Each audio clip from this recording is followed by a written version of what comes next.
उत्तराखंड मुक्त विश्वविद्यालय का सामुदायिक रेडियो हेलो हल्द्वानी आप सुन रहे हैं। अल्मोड़ा से गीतांजलि पांडे हमारे साथ इस वक्त मौजूद हैं। आप उत्तराखंड मुक्त विश्वविद्यालय की शिक्षार्थी हैं। अभी समर सेशन में आपने एडमिशन लिया था और अभी 3 दिन की वर्कशॉप आपकी हुई थी ज्योग्राफी की, उसको अटेंड करने आप आई हैं। तो आपका रेडियो प्रेम आपको यहाँ खींच के ले आया। जी। गीतांजलि, बहुत-बहुत स्वागत है आपका। आप अल्मोड़ा से आई हैं, सांस्कृतिक नगरी अल्मोड़ा कही जाती है, रामलीला के लिए जानी जाती है और आप बचपन से ही रामलीला से जुड़ी रही हैं। अभी आपने हमारे श्रोताओं के लिए सबरी पर एक बहुत ही सुंदर प्रस्तुति दी है, जिसे हम सुनाएँगे और सबसे पहले आपका स्वागत है और ये बताइए कि रेडियो में आकर कैसा लग रहा है? सबसे पहले तो प्रणाम और बहुत-बहुत धन्यवाद आपका। और रेडियो में आके बहुत अच्छा, जिस स्टूडियो को आज तक का फ़ेसबुक में देखा था, ओह उसको आज वाह! लाइव अपने सामने वहाँ पर बैठ के एक इंटरव्यू हो रहा है, तो इससे बेटर एक्सपीरियंस तो मेरी लाइफ़ का कुछ नहीं हो सकता। और क्या बात मैं है। जी, अच्छा लगा कि आप सोशल मीडिया पर हमें देख रहे हैं, सुन रहे हैं और जी, समझ रहे हैं। जी, और आप अल्मोड़ा से हैं और आपने बीच में नीट की तैयारी आपने लंबे अरसे तक की और लेकिन अभी आप आपका फ़ील्ड थोड़ा-सा आपने चेंज किया है। थोड़ा-सा बताइए कि आप डीएलएड कर रही हैं, स्पेशल एजुकेशन की फ़ील्ड में आप जाना चाहती हैं, तो कौन-सी चीज़ें थी जिन्होंने आपको वो संवेदनाएँ आपके भीतर होंगी, ज़ाहिर-सी बात है कि आपको लगा कि मुझे कुछ हट के करना है। तो आपकी थोड़ी-सी यात्रा हम जानना चाहते हैं क्योंकि काफ़ी रोचक है और काफ़ी कुछ आप कर रही हैं। आकाशवाणी से भी आप जुड़ी हैं अल्मोड़ा से और एक इतनी कम उम्र में इतना कुछ करना। आप एंकर हैं रामलीला की, कर्नाटक खोला की 4 सालों से एंकरिंग भी करती हैं और आप किरदारों को जी। भी निभाती हैं पात्रों के उनके संवादों के ज़रिए। तो इस पूरी जर्नी को हमारे श्रोताओं को बताइए ताकि प्रेरित हों आपसे और सारी महिलाएँ, हमारी लड़कियाँ। जी, मैंने पहले सबसे पहले जब मेरा 12th हुआ तो मैंने उसके बाद नीट के लिए प्रिपरेशन की। हुँ। नीट के लिए मैंने प्रिपरेशन की, बट कुछ कारणवश मेरा नीट पे नहीं हो पाया। मैंने अपनी तरफ से पूर्ण मेहनत की थी, बट कुछ कारण रह गए थे ऐसे जिन वजह से नहीं हो पाया मेरा नीट। फिर उसके बाद मैंने ही अपना पूरा, मेरा जो नीट करने का मकसद था वो ये था कि मुझे उन लोगों के लिए काम करना है जो स्पेशली, मतलब जिनके पास दिव्यांग, हमारे जो दिव्यांग कहते हैं वो हैं, तो मेरे को उनके लिए काम करना था। बट फिर मैंने कहा कि अब नीट तो नहीं है, तो बट एक ही रास्ता नहीं है उस तरफ जाने का, तो फिर मैंने अ, अपना जो ग्रेजुएशन है उसको ओपन से डाला और मैंने साथ ही साथ मैंने डीएलएड परस्यू करा मेरठ से, जिसमें मैं स्पेशल एजुकेशन, स्पेशली जो हेयरिंग एम्पायरमेंट वाले जो स्टूडेंट्स हैं उनके लिए पढ़ाई कर रही हूँ। और फिर मेरा आगे को अप्रोच भी यही है कि मेरा जो ओपन यूनिवर्सिटी से मेरी ग्रेजुएशन हो, पोस्ट ग्रेजुएशन हो। वाओ! और ताकि ओपन से डालने का कारण ये भी था कि ताकि मैं अपनी एक्स्ट्रा करिकुलर जो एक्टिविटीज़ हैं उन पे भी ध्यान दे सकूं, क्योंकि आजकल ग्रेजुएशन इज़ नॉट अ, मतलब ग्रेजुएशन आपको लाइफ को फुलफिलमेंट प्रोवाइड नहीं करता। आपके स्किल्स, आपके एक्स्ट्रा करिकुलर एक्टिविटीज़ को इन्हेंस करने के लिए ही मैंने ओपन से डाला। और डीएलएड करने का जो मेरा मेन उद्देश्य है कि मेरा जो है हियरिंग इम्पेयरमेंट, ऐसे जो बच्चे सुन नहीं सकते, तो उनके लिए है, तो उनके साथ कैसे संवाद करा जाए, उनको कैसे चीज़ें सिखाई जाए। तो मेरा इसलिए जो है डीएलएड मेरा स्पेशल एजुकेशन में हियरिंग इम्पेयरमेंट से। जी, और फ्यूचर में टीचिंग की फ़ील्ड में आप जाना चाहती जी हैं। बिल्कुल, मैं टीचिंग में जाना जी, चाहती हूँ। हमारे वहाँ भी स्पेशल बीएड है, चारों डिसेबिलिटीज़ में, जी। एमएड भी है। जी। तो भविष्य में आप डीएलएड कर रही हैं तो उसके बाद डीएलएड भी के बाद, ग्रेजुएशन के बाद फिर मेरा जी, बीएड का होगा, फिर उस वो भी स्पेशल से ही होगा जी, जी, जी। डेफिनेटली। जी। गीतांजलि, आपको गढ़ने में अल्मोड़ा की कितनी भूमिका आप मानती हैं? अल्मोड़ा एक बहुत प्यारी नगरी है, बहुत सांस्कृतिक रूप से बहुत रिच है। इतिहास में अगर हम आंदोलन की बात करें तो जी 1857 का, तो उस समय से भी अल्मोड़ा अखबार वहाँ से निकला करता था। बिल्कुल। तो कैसे गढ़ता है अल्मोड़ा युवाओं को? ख़ासकर आजकल कैसे गढ़ रहा है?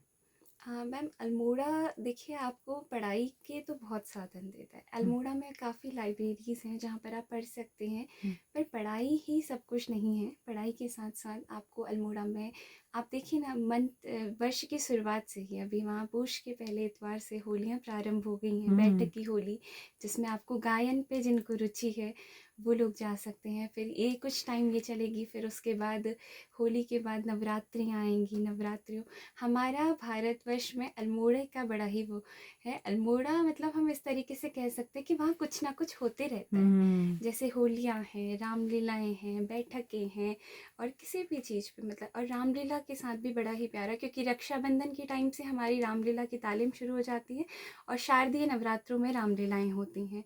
तो अल्मोड़ा आपको सिर्फ पढ़ाई ही के लिए नहीं निखारता, साथ ही साथ जो आपको है एक्स्ट्रा जो आपकी एक्टिविटीज़ हैं, चाहे वो गायन से रिलेटेड हो, चाहे नृत्य से रिलेटेड हो, क्योंकि अल्मोड़ा में भातखंडे भी है, तो हुँ। वहाँ पर आप संगीत भी है, नृत्य भी है, और वही लाइब्रेरीज़ तो बहुत सारी हैं, अच्छा पढ़ने हाँ, के लिए भी कोई वो कमी ओके। नहीं है। हमारे समय में जिला पुस्तकालय होता था एकमात्र और वहीं हम लोग खूब अखबार जी। और किताबें पढ़ा करते थे। तो अभी क्या स्थिति है? प्राइवेट अपने-अपने घरों में या फिर कहीं इस तरह की जगहों पे कितने पुस्तकालय खुल गए हैं? मैम प्राइवेट तो हैं, पर जिला पुस्तकालय का अपना ही एक अलग मज़ा है, बिल्कुल। क्योंकि जिला पुस्तकालय में अभी भी उतनी ही भीड़ है। हुँ, वहाँ पर डिफरेंट मतलब जितने यूपीएससी की तैयारी करते हैं वहाँ पर सब इंटरेक्ट कर सकते हैं। हुँ, बट और लाइब्रेरीज़ में क्या है, वहाँ कैबिन्स हैं, वहाँ एक एक कैबिन्स हैं, तो हुँ, वहाँ पर आप जाइए और अपना पढ़ाई कीजिए जो प्राइवेट हैं। पर जिला पुस्तकालय में कोई कैबिन नहीं है, वो हुँ, जस्ट एक ओपन लाइब्रेरी है। वहाँ पर जाइए, वहाँ पर एक बड़ा ही टेबल है, हुँ। वहाँ पर बैठ के आप पढ़ाई कीजिए, चर्चा कीजिए, बाहर जो वहाँ पर गार्डन है वहाँ पर जाके चर्चा कीजिए, तो बड़ा ही एक बिल्कुल, तो प्राइवेट लाइब्रेरीज़ भी काफ़ी खुल गई हैं इसका मतलब है काफ़ी ना? खुल गई जैसे हैं। हल्द्वानी में जी, कल्चर आ गया है, जी, तो वैसे ही हाँ, वहाँ प्राइवेट पर अल्मोड़ा में भी खुल आप गई कुछ हैं न्यूनतम काफ़ी। फ़ीस देकर दिन भर अपना पढ़ाई के लिए एक जी, जगह पा जी, सकते हैं। जी, तो क्योंकि ऑनलाइन कोचिंग भी हो गई है, तो बच्चे बाहर जाने के बजाय, कोटा जाने के बजाय, दिल्ली जाने के बजाय अब अपने होम में, हाँ, अपने तो घर वो पे होमली एटमॉस्फेयर में रहकर पढ़ाई जी, करना पसंद कर रहे हैं ना? जनरली लाइब्रेरी 24 आवर्स भी हैं अल्मोड़ा में। अच्छा। तो अल्मोड़ा की जो लाइब्रेरी हैं, बच्चे क्या करते हैं, सुबह चले जाते हैं 8-9 बजे हुँ, और शाम को आते हैं 9-10 बजे घर आते हैं, और जो अच्छा, रात को पढ़ने वाले हैं वो शाम को 5-6 बजे जाते हैं और वो सुबह आते हैं। पूरी रात पढ़ते हैं? पूरी रात भी मतलब पढ़ते हैं। हैं ऐसे लोग? अल्मोड़ा में कॉम्पिटिटिव नेचर बड़ा ही अच्छा मिलेगा। ओह! अच्छा। अगर आप अल्मोड़ा के चौहान बाटा और जैसे डिस्ट्रिक्ट लाइब्रेरी में जाके थोड़ा-सा बैठ जाएँ, तो वहाँ पर आपसे कोई ना कोई ये पूछ ही लेगा कि आप तैयारी किस चीज़ की कर रहे हैं। ओह! तो कॉम्पिटिटिव मतलब पढ़ाई से रिलेटेड अल्मोड़ा में हुँ, बड़ा अच्छा माहौल एनवायरनमेंट है है।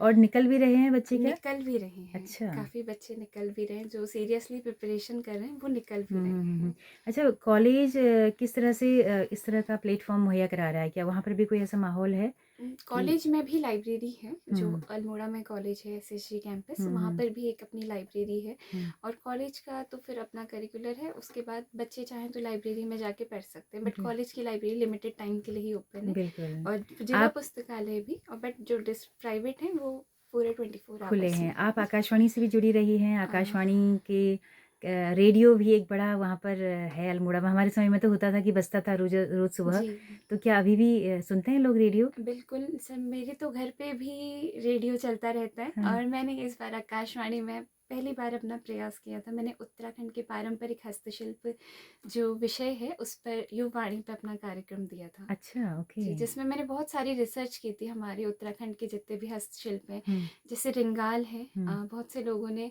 अच्छा ऐपण की एक बड़ी ही प्यारी शैली के बारे में मैंने देखा। ऐपण हमने सबने सुना, हमने बरबूत नहीं सुना। ओह!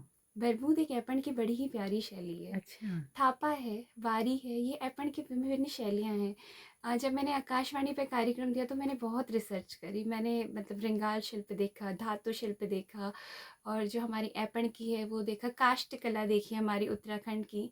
और उत्तराखंड का एक बड़ा ही प्रमुख शिल्प है नमदा शिल्प। हुँ। नमदा शिल्प के बारे में मैंने रिसर्च की। क्या क्या होता है वो? नमदा शिल्प फेल्टिंग की तकनीक से, मतलब एक मोटा ऊनी जो कंबल है वो बनाते हैं, हुँ। और वो बहुत मतलब अब विलुप्ति की कगार पर है, मतलब बहुत ओह! कम, मतलब भेड़ की और बकरी की उससे, अच्छा। तो वो विलुप्ति की कगार पर है। और काफ़ी ज़्यादा मतलब जैसे बरबूत का नाम हमने कभी नहीं सुना, हुँ। बहुत कम, मतलब बरबूत पे ऐपण की एक ऐसी कला है, मतलब जिसमें बिंदुओं का संयोजन, ओह! बिंदुओं और रेखाओं के संयोजन से वो कला बनती है, वाह! और बड़ी ही प्यारी लगती है। जब हम उसको दीवार पे या कहीं पर हम बनाते हैं तो वो बड़ी ही प्यारी लगती है। हुँ। तो इसलिए मैंने जो हस्तशिल्प पे थोड़ा-सा रिसर्च वर्क करा, तो उसमें मैंने इसके बारे में पढ़ा। और भी काफ़ी विषय थे, जैसे रिंगाल था हमारा। रिंगाल बाँस की जो टोकरियाँ हैं, हुँ। वो एक्चुअली उत्तराखंड की ख़ासियत है। यहाँ पर जो हमें मतलब जो हमें प्रकृति ने प्रोवाइड किया, हमने उसको ही एक निखार दे दिया। बट ये है कि हस्तशिल्प आजकल एक फिर वही है कि बहुत कम लोग खरीद रहे हैं। बिल्कुल, उसको बनाने वाले, उसका बुनने वाले लोग भी बुनने खत्म हो रहे हैं। कला नहीं पास हो रही, क्यों? क्योंकि हुँ। उसमें हमारी जो भविष्य है उसकी अर्निंग अनिश्चितता है, अनिश्चितता है, अर्निंग नहीं है अर्निंग नहीं है। या फिर सरकार का सपोर्ट उसमें कुछ हो सरकार तो का तब उसे सपोर्ट, बढ़ाया जा सकता हाँ, है। क्योंकि आजकल फिर मशीन्स आ गई हैं, तो उसके उस पे कोई भी नहीं जा उतनी रहा लागत है। ही नहीं निकलती ना। अब देख रही ना, पिछौड़ा ही है हमारा। हुँ, पिछौड़ा क्या होता है, पहले से तो वो घर पे बनता था, वो हुँ, बड़ा ही उसमें जो किलमोड़ी की जड़ है उससे रंग तैयार किया जाता था, लाल जो रंग है और हल्दी से पीला रंग तैयार किया जाता था, और स्वास्थ्य पिछौड़ा पहले हाथ से बनता था और आज अल्मोड़ा के कुछ ही शाह परिवारों में वो प्रथा रह गई है हाथ से बनाने की। तो पिछौड़ा भी एक तरफ से मतलब, तो और अभी पिछौड़ा तो ज़्यादा ही एक्सपर्ट हो गया है हमारा, क्योंकि हर हुँ, चीज़ उसी की ही बन रही है, जबकि पिछौड़ा एक बहुत पवित्र कपड़ा है, इसलिए। हुँ। बिल्कुल, ये एक जी, चर्चा का बिंदु था पिछले दिनों। जी, आप मंडला आर्ट भी बहुत अच्छा बनाती हैं। जी। पेंटिंग का शौक कब से चढ़ा और क्या कहीं सीखा प्रोफ़ेशनली या खुद की कोशिशों से आप इतना कर लेती हैं? नहीं, मैंने बस खुद की कोशिशों से, ऐसा था कि जी। मुझे एक आप मोबाइल पे आर्ट, दिखा भी दें आपने जो मंडला आर्ट बनाया जी है। बिल्कुल। जी। वो मंडला आर्ट का ये है कि मंडला आर्ट जो मैंने सीखा, मतलब मुझे ऐसा लगता है, मतलब मेरे को एक आर्ट, मतलब मंडला आर्ट एक ऐसी आर्ट है जिसमें हमारा कंसंट्रेशन, हमारा फोकस ज़्यादा बढ़ता है। तो आप क्या होता है, उसमें एक ही जो पैटर्न होता है वो रिपीट होता है। तो जब हम उसको रिपीट करते हैं तो हमारा जो कंसंट्रेशन पावर है, हमारा जो फोकस है वो बढ़ता है। तो जब हम पढ़ाई करते थे, तो पढ़ाई नीट के दौरान क्या हुआ कि दिन भर अब पढ़ाई करनी थी, तो अब कुछ ना कुछ तो चाहिए था ना, एक सोर्स। तो मोबाइल यूज़ करेंगे तो पता है कि घंटों उसी में ही चले जाएँगे। तो हुँ। फिर मैंने आर्ट सीखी और ओह फिर वाव! उसमें मेरा कंसंट्रेशन बहुत इंक्रीज़ हुआ, क्योंकि एक ही पैटर्न रिपीट होता है। तो उसमें ये क्या मेरे बात जो है! अभी लेटेस्ट है, मैंने अभी डॉट वाव! मंडला बनाई है, ओह वाव! जिस पे मैंने काम किया था अभी। जी, तो अगर आपको फ़ोकस अपना बढ़ाना है तो आप इसको बनाना जी, सीख सकते बिल्कुल। हैं। हाँ, खुद आपको से आप इसको देख-देख के खुद कर से, सकते हैं। आजकल तो हमारे पास नेट है, हाँ, यूट्यूब है, आपके पास दुनिया जहान की जानकारियाँ हैं बिल्कुल। एआई में, तो हुँ। वो आप खुद सीख सकते हैं। तो आपको ओपन से जुड़ के कैसा लगा 2 दिन 3 दिन की जो वर्कशॉप आपने अटेंड की? मैम, ओपन से सारी टीचर बहुत ही सपोर्टिव। पहले मुझे बहुत नर्वसनेस थी, मेरे हुँ, को ये हो रहा था कि मैं फ़र्स्ट टाइम हल्द्वानी पे जाऊँगी, मैं कैसे इंटरेक्ट करूँगी। तो जब हमें मेल आया था सर का, तो मैंने सर को कॉल करा। तो मेरा बड़ा ही प्यारा इंटरेक्शन, मतलब मैंने बहुत प्यार से, सर ने मुझे समझाया कि ये सामान लेके आना और कोई टेंशन की बात नहीं। और फिर जब हम यहाँ पर आए तो सर लोग काफ़ी अच्छा से सपोर्ट करा उन्होंने, और हर एक चीज़ समझाई 3 दिन की वर्कशॉप में। आज जब फाइनल प्रैक्टिकल हुआ, उस पे भी सर लोगों ने बहुत मतलब सपोर्ट करा। मतलब ओपन का एक हमारे लिए एक एडवांटेज है कि हम ओपन से ग्रेजुएशन करके हम अपनी और चीज़ों को इन्हेंस कर सकते हैं। ऐसे बिल्कुल। रेगुलर मोड में तो you need a 75% of attendance, but open में क्या है कि हम अपनी और चीज़ों पे वर्क कर सकते हैं। तो इसलिए मेरा ओपन को चुनने का बिल्कुल और आप बड़ा इतना कुछ ही, कर भी रही हैं, तो आपके लिए हाँ, एक अभी तो बस सीख रही क्या हैं बात है। सीखने की जी, जर्नी है। जी, जी। तो क्या कहना जी। चाहेंगी चलते-चलते आप अपने तमाम सुनने वालों के लिए, हमारी गर्ल्स के लिए क्या मैसेज आपका है? गर्ल्स के लिए तो एक ही मैसेज है कि सेल्फ इंडिपेंडेंट, आपकी लाइफ जो है आपके हाथों में है। मतलब आप उसको जैसे ढालना चाहेंगी वो वैसे ढल जाएगी। हुँ, हुँ। फिर शादी के बाद तो फिर वो नहीं हो सकता, बट अभी आप मतलब हर एक चीज़ सीखिए, क्योंकि ज़रूरी नहीं है ग्रेजुएशन तक का ही सीमित रहें। आप डिफरेंट चीज़ों को ट्राई करें, डिफरेंट चीज़ें सीखें, क्योंकि आजकल कोई डिग्री से आपको जॉब नहीं मिलती, आपकी जो स्किल्स हैं अंदर की, उनसे आपको जॉब मिलती है। बिल्कुल, जी। बहुत अच्छा गुंजन सॉरी गीतांजलि। गीतांजलि जी आपने न्योली पर भी कुछ काम किया है। हमने कला आ, संस्कृति की बहुत बातें कर ली, अंत में मैं चाहती हूँ कि क्या जी। न्योली पर किस तरह का काम आपका रहा है? न्यूली पर मेरा कोई ऐसा पर्टिकुलर तो वो नहीं, बट अल्मोड़ा में एक सीबीसी लाइब्रेरी है, सर हैं वहाँ पे कल्याण सर, तो उनके अंडर पे मैंने मतलब वहाँ पे जो रिसर्च स्कॉलर्स आए थे चेन्नई से, तो उनके साथ मैंने न्यूली पे काम किया। और जो हमारे उत्तराखंड के फेमस, मतलब कह सकते हैं हमारे त्रिभुवन गिरी महाराज जी, दीवान कनवाल जी, उनकी न्यूलिया, और वो सर हैं काफ़ी, तो उन लोगों के से मतलब इंटरेक्ट करके उनके साथ न्योली के बारे पे रिसर्च की। न्योली जो है जनरली वो एक विरह गीत है। न्योली महिलाओं के द्वारा गाए जाने वाला एक विरह गीत है। ऐसा था कि आजकल तो हमारे पास संसाधन है, हमारे पास मोबाइल है, तो हम वीडियो कॉल, कॉन्फ्रेंस कॉल करके हम किसी से भी बात कर सकते हैं, बट उस टाइम पे क्या था कि कोई संसाधन नहीं थे। तो जब महिलाओं को अपने मायके की याद आती थी, जब उन्हें अपने पति की याद आती थी, तो वो जंगल में काम करते करते ही जो गीत गाती थी, न्योली गीत गाती थी। तो ये अपने विरह को प्रदर्शित करके, अपने उन प्रकृति के बीच रह के, अपने जो पति हैं या जो अपने मायके वाले हैं वो दूर थे काफ़ी, संसाधनों की कमी थी, तो उस समय पर ये बड़ा ही प्रचलित था न्योली का। जो बिल्कुल, 2 लाइन अगर चलते-चलते आप कोई न्योली गा भी दें? न्योली ऐसे अच्छा, गायन में तो मेरा थोड़ा सा अच्छा, वो नहीं, ओके, ओके। बट तो बहुत शुक्रिया इतना वक़्त आपने दिया और हमारे हाँ, साथ आप मुझे स्टूडियो में तो आई बहुत रेडियो अच्छा में। लगा ये स्टूडियो। तो हम पहले फेस पास तक का फ़ोन पे देखा था, आज खुद यहाँ पे लाइव ओह! एक्सपीरियंस करके, लाइव यहाँ पर आके बड़ा ही अच्छा लगा मतलब। और वाह! आपसे मिलके भी, क्योंकि आपकी आवाज़ ने मुझे हमेशा फ़ैसिनेट करा है। Oh wow! क्योंकि मैं एंकरिंग करती हूँ तो मुझे आपकी हाँ। आवाज़ बड़ी ही प्यारी लगती और है। हमें आपसे बात करके अच्छा लगा, आपकी आवाज़ भी अच्छी लगी, आपका जी, कंटेंट बहुत अच्छा है और आपकी संवेदनाएँ बहुत हैं।